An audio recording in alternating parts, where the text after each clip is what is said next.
Drawing zippers in Illustrator can be super tedious because you may have created a brush for the actual zipper teeth, but then what you do is you add a zipper pull on top and you add the stop, which is at the end, and then you add the stitching and the edge around, and there's a lot of little pieces. In this tutorial, I'm going to show you how you can create a brush like this where the entire zipper is part of the brush. I'm also going to show you where you can change some settings so that you can change the color of the entire brush by just changing the stroke color. Now, what we're going to look at is how you can do that with just these 3 pieces of artwork. I'm going to show you exactly how to create these all from scratch, and I'm also going to give you a few tricks on emulating metallics in your zipper artwork and turning that into a brush, even though Illustrator doesn't let you use gradients in brushes. I'm So Heidi, founder of SuccessfulFashionDesigner.com, and I teach designers like you the real-world skills that you need to get ahead in your fashion career. It's all the stuff you don't learn in fashion school. I like to call it fashion industry secrets revealed.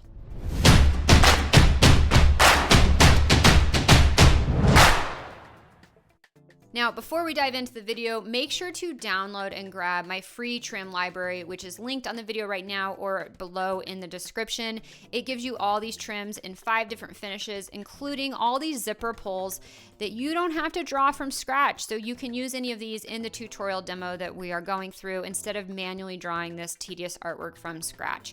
So let's go ahead and dive in. Now, you can get started by just drawing these motifs here, and I'm going to show you exactly how to do each of those step by step. We're going to start with just the simple portions of the zipper, and we'll add the stitching later. And so what I'm going to do is I'm going to grab my default fill and stroke by hitting the letter D on my keyboard to get the white fill and the black 1-point stroke, and using my rectangle tool, I'm just going to draw a rectangle. That's going to act as the stop. The next thing I want to do is create these 2 rectangles here, which are going to act as the zipper teeth. So I'm going to draw one, and then I'm going to zoom in a little bit so I can see this a little better. I'll grab my selection tool, the black arrow. I'll hold the Option or Alt key to click and drag and make a copy of this.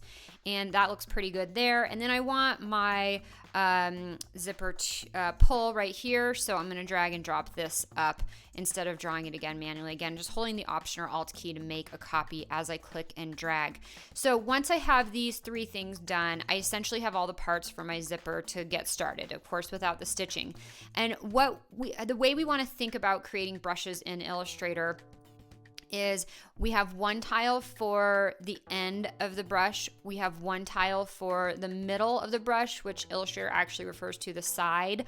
I think that's a little confusing, but that's what they call it. And then we have 1 tile for the start of the brush. Arguably, the start and the end are interchangeable.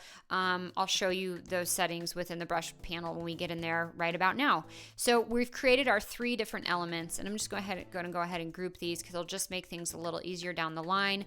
So the first thing I want to do is going to feel really weird, but this is how I recommend you do it to get started. It just makes things a little easier.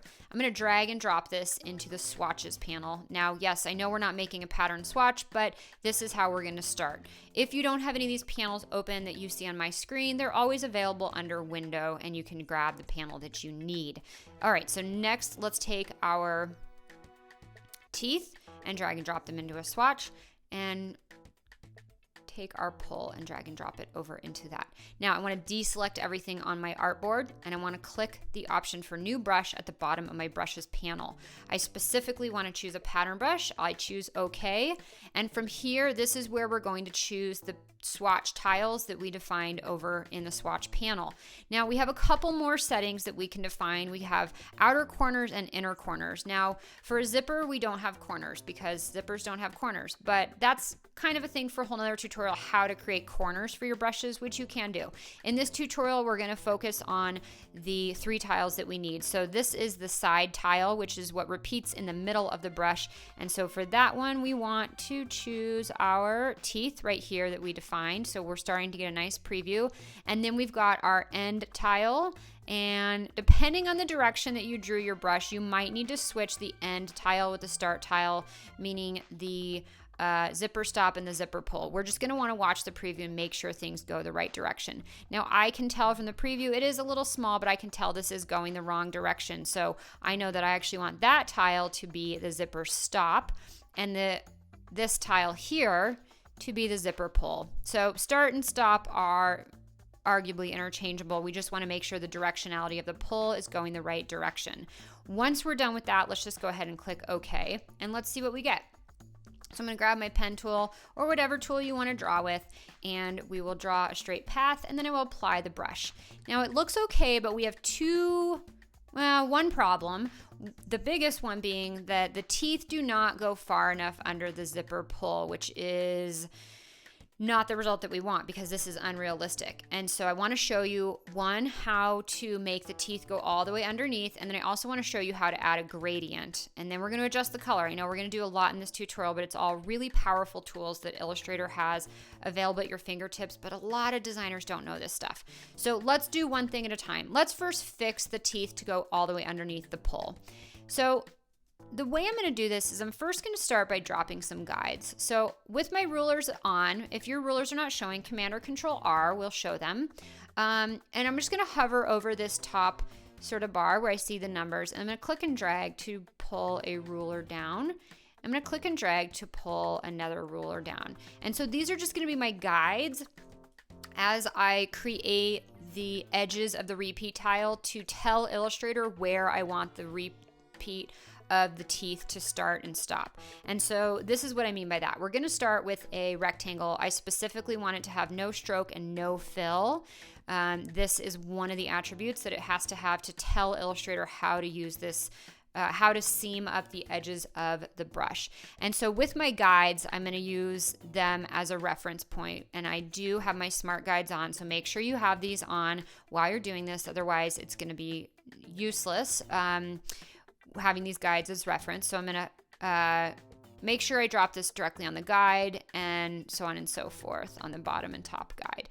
And then what I want to do is I want this rectangle to align at the top with the guide here, and the back portion doesn't really matter where it hits. It's just kind of going to be the end of the brush, and nothing really happens back there once the brush is ended. The edge we do want to pay attention to is right here.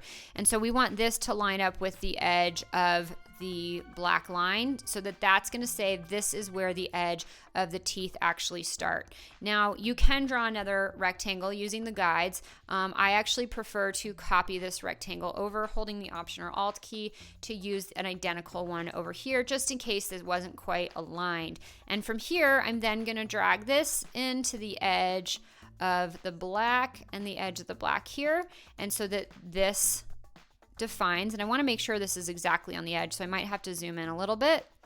And so this defines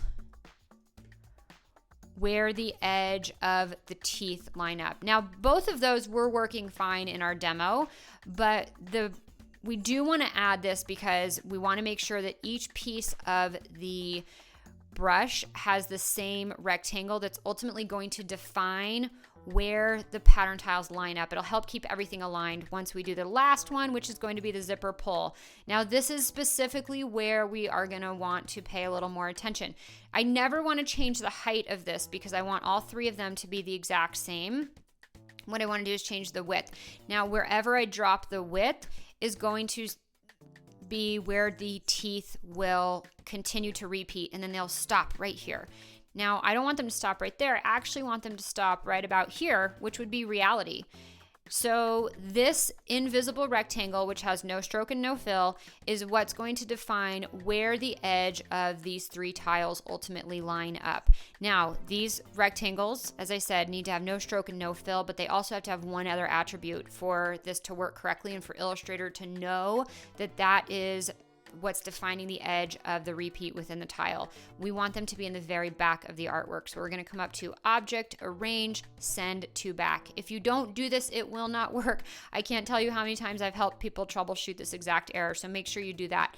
And let's see what we get. So we could take this with the rectangle as well as the zipper pull, turn it into a swatch again and do it that way. Or we could do a quicker way, which is going to be hover over the brushes panel and find the brush that you just created. Hold the Option or Alt key and find the tile that you need to replace. So we need to replace the zipper pull. I'm going to release. Okay, that looks good. And I do want to apply to stroke. So first of all, watch right here. The magic's going to happen. The teeth automatically go underneath and they stop exactly where they should stop. The next one, we'll select these. You may have noticed that it did get a little out of alignment. That's why we want to make sure that we use the same identical rectangle on all 3 of these, and it will make sure everything stays aligned. And so you'll notice this alignment will get a little better. I don't know if you saw it nudge right back sort of to center. And then we'll just update this last one here. Choose OK and choose apply to stroke. So that looks good. Now let's add our gradient. So I'm going to select a few of the objects within this that I want to have a gradient on them. And actually, I'm gonna do a troubleshoot with you here because you're gonna get a weird error when you do this, and I'm gonna show you why that happens and how to fix it. So I'm gonna just select all these objects within the zipper because I want them to have a gradient applied. And so what I can do is just come up to gradient. I can click on the gradient here and I can start sliding these around. It's a pretty user-friendly interface. You can double click to change the color. If you want them to not be black and white and be color, you can change that. But I actually suggest you make them in black and white, and you'll see why in just a minute. You can click to add more positions and then slide these around and sort of swap them to get a realistic look. I do like the gradient to go the other direction, so I'm going to hit that to 90 degrees, and that looks a little more accurate to me. So once I've done this, I can try to turn this into the brush, but I'm going to get an error that the artwork contains elements that cannot be used in a pattern brush, and that's because pattern brushes do not work with gradients. It's just a feature, or there's probably some complicated engineering behind it. I don't know the answer, but they just don't work. So I'm going to show you a cool hack that you can use to do this. We're going to select all the objects that have the gradient. We're going to come up to Object, and we want to choose Expand. Now within the Expand menu, we want to pay attention to a couple things. First of all, I do not want to expand the stroke. This will expand the stroke into a black shape that outlines all the objects, and it just becomes a hot mess to try to edit anything later, so uncheck that. We only want to expand the fill, and this is where we want to pay attention. We want to expand the gradient to a number of objects. Now, a really low number is not going to give us a very accurate result, but a really high number will give us 2. It just makes the artwork a little bit too dense. So 10 I find works really well, and you'll see what I mean when we hit OK. So I'm going to choose OK. And now when we zoom in, what it's done is it's expanded the gradient to individual objects. And so if we had set this to like 100, we would have a very, very, very accurate looking gradient, but it's just too many objects, and it's unnecessary because the size you wind up seeing this at, it mimics the gradient just fine. So from here, we're going to update our brush one more time. I'm going to grab all of this, hover over the brushes panel, hold the Option or Alt key to replace that pattern tile, and choose OK.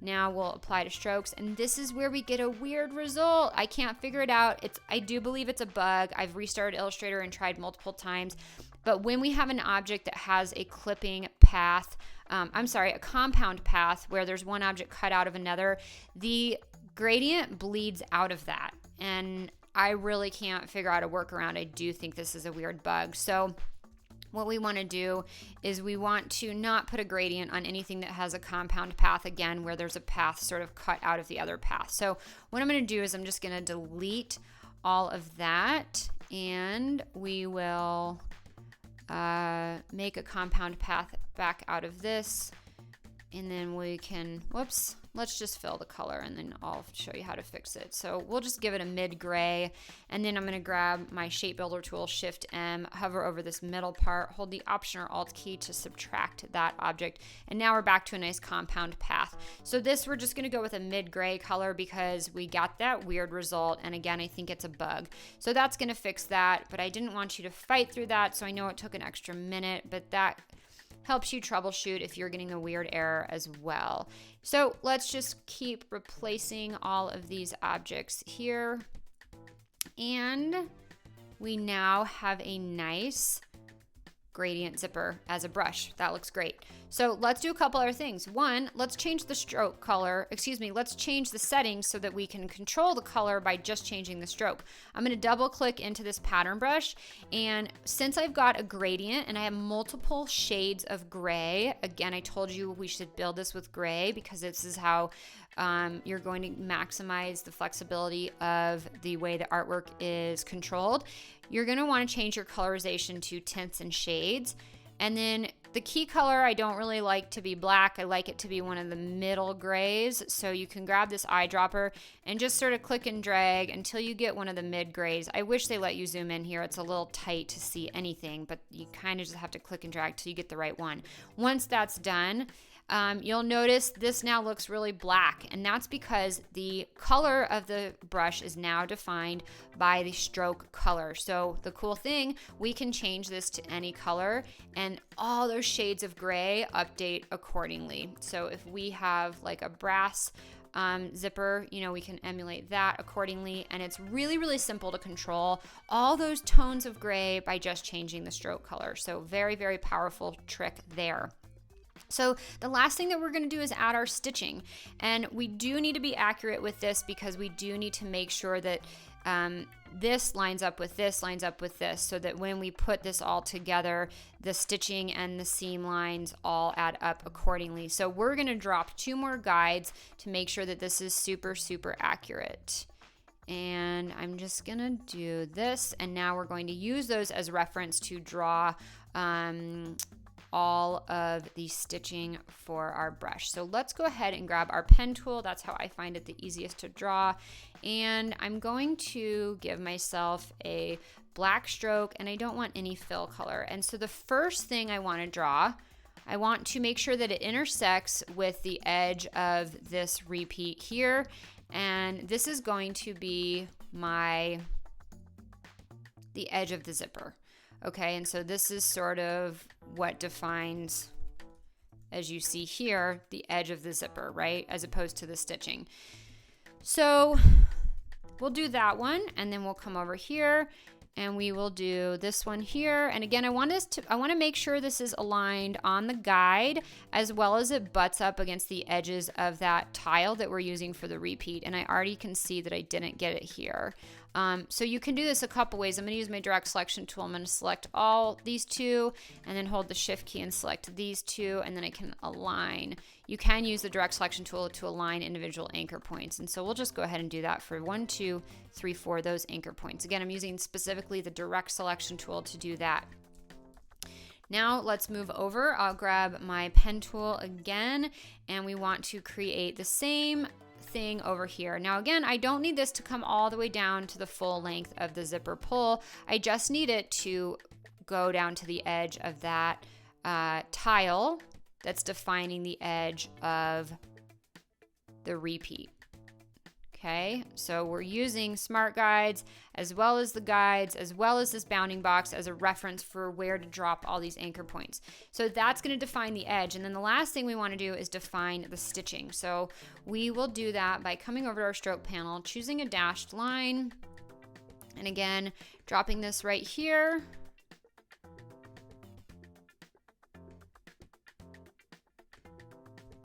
Okay. And then one thing I will note that you want your stitching, let's see, oh, I don't think I have the right setting on mine. I don't. So we want the stitching to be set to align dashes to corners, not preserve exact dash. And so let's choose this one over here. This is within your stroke panel, so it's the one on the right that you want to choose. I actually think that dash looks a little small, so let's bump it up to 3. And now let's draw the stitching for this portion here. Now we could manually draw it, or I'm going to take this path, hold the Option or Alt key, drag that up to make a copy. I'm also holding Shift to maintain the vertical positioning, and then we will apply our dashed line to that. So that looks pretty good. And then the last thing that we'll do is create the stitching up here. So I'm going to just draw this. And with my smart guides on, you can kind of feel it snapping so that it is accurately lining up and it's perfectly vertical. I don't know why that setting didn't catch, but that's okay. So now we have all of our settings done for the brush that we need. So let's just, again, as we've done a couple times, drag and drop this over here. One thing is that the settings for the tints and the shades sometimes change. The key color sometimes changes when you do this, and it does. It's changed back to black, and that actually might be fine depending on the color that you are trying to emulate in your brush. And so let's drag and drop this guy over here and choose OK. and that looks good. And so we now have our stitching going around all edges. The one thing we got weird is that these dash lines are thick and thin and thick and thin, and so that's paying attention to this dash here. And so sometimes this is just a matter of sort of manually finagling this. We might just want to change the size of the gap. I think that right there, or excuse me, the dash, that right there is going to do it. So watch the size of these dashes. Now, I know this seems like a crazy process to go through, but the thing is that you do this once and then it's built forever. That looks a little better and more accurate. And you can reuse this over and over in all your Illustrator files. Again, this is simply controlled by just changing the color of the stroke. If you want to put a fill color back here, like we've got in this example, you can simply do that. We will do one last demo. Again, I know this is a long tutorial, but there's a lot to show you by giving this a fill color. Now, I would give it a fill color of one of these sort of like mid grays, and we want to make sure that's in the back. But then I just did the keyboard shortcut for object arrange, send to back. But now we have to remember that our invisible bounding box, which we drew, where is he? There he is. Also needs to then go to the back one more time. Object arrange, send to back, so that the pattern tile knows what to use as the edge of the pattern tile. This one we can't just give a fill color, but what we can do is use a rectangle to draw a rectangle of this color with no stroke, because we don't want this line on the edge. And then send that to the back, and then also make sure that that rectangle is in the very back as well. That rectangle, which defines the edges, always has to stay in the very back. So if you push something else to the back, then you got to push that rectangle to the back again as well. And this guy, maybe we'll be lucky and the stacking order will be correct. I'm going to grab my eyedropper and just pick up the color from over here. And of course it's not. So one other thing too, we could just bring this to the front. That would be easier, right? So now let's do this last step. Drag and drop this in. Okay, that looks good. Apply. It's slowly going to build our fill color back there. So brushes are so powerful. Again, I know this is a really long one to learn and show you, but the point is you only have to do this once, and I wouldn't have gone through all the steps. I would have just built it once right from the beginning. I wanted to sort of show you the progression of this and show you how it comes together, where some of the mistakes happen, so that you have the powerful tools and knowledge to actually build this on your own and not get stuck. So that looks pretty darn good for our brush if the zipper tape is the same color as the teeth, which it tends to be in a lot of cases. If it's black, then you can change the color accordingly. But that is the tutorial on drawing a zipper brush in Illustrator and making it super fancy so that you can literally apply it by just creating one single path in your artwork, and boom, it is done. You could change this over here so that there's no stitching if this is an open zipper at the top of a jacket. You know, the possibilities are limitless, and with all the knowledge from this tutorial, you have the tools in your tool belt to do that. So thank you so much for watching. Again, if you didn't yet, make sure to grab the free trim library that is available. You can use it in this tutorial as well as all your other fashion flat sketches over and over, so you never have to draw any of that artwork. I'll even send you a video on how to turn all those objects into symbols, so it's very simple to use and that you can load every time you use Illustrator. Thanks so much for watching again. I am so Heidi with Successful Fashion Designer. If you like what you see, check out my website at successfulfashiondesigner.com. I give away tons of tutorials, templates, and content on getting ahead in your fashion career for Illustrator, tech packs, and beyond. It's a lot of stuff you don't see here on YouTube. So get on over to my website and sign up for my email list. I would love to have you. Thanks so much.